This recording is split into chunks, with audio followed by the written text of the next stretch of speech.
La Moselle, à l'instar de l'Alsace, a vécu une période singulière entre 1939 et 1945.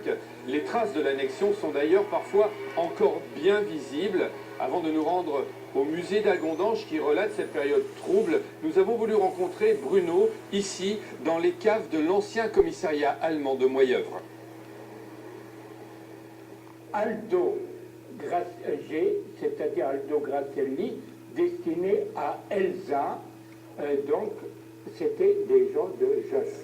Deux caves anodines en apparence, deux caves dont les murs témoignent de ce temps où la Moselle fut annexée de force à l'Allemagne nazie. Nous sommes dans les geôles d'une prison.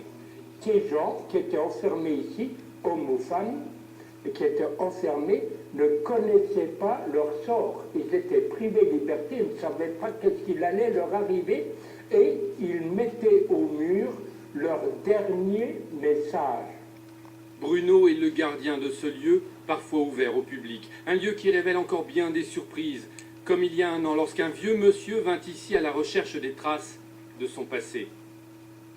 Puis il s'est approché du mur, je l'ai senti, je l'ai entendu, un pleur intérieur qui remontait de l'intérieur. Il a dit « Oh, Alfredo !»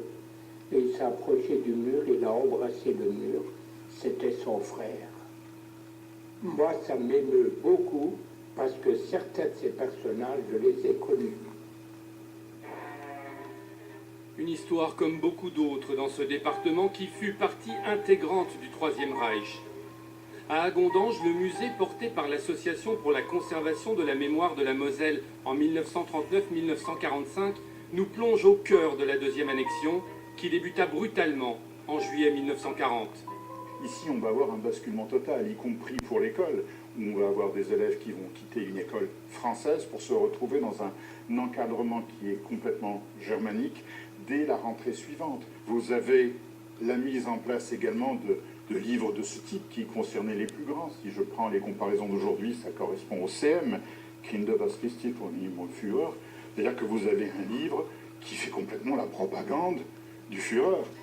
Propagande, expulsion des populations non germanophones, intimidation et répression de tout acte de résistance, le musée fait revivre le quotidien des habitants de la région.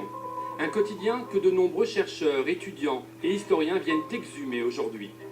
Ça, c'est un document, par exemple, de mars 43, qui parle de l'état d'esprit de la population. Les documents sur lesquels je travaille sont des documents originaux qui viennent de différents lieux, d'archives privées, d'archives publiques, et qui ont atterri ici.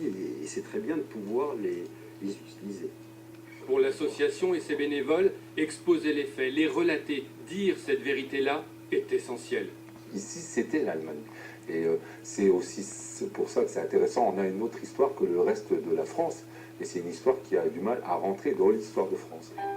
Une autre partie de notre histoire à découvrir aux Journées européennes du patrimoine.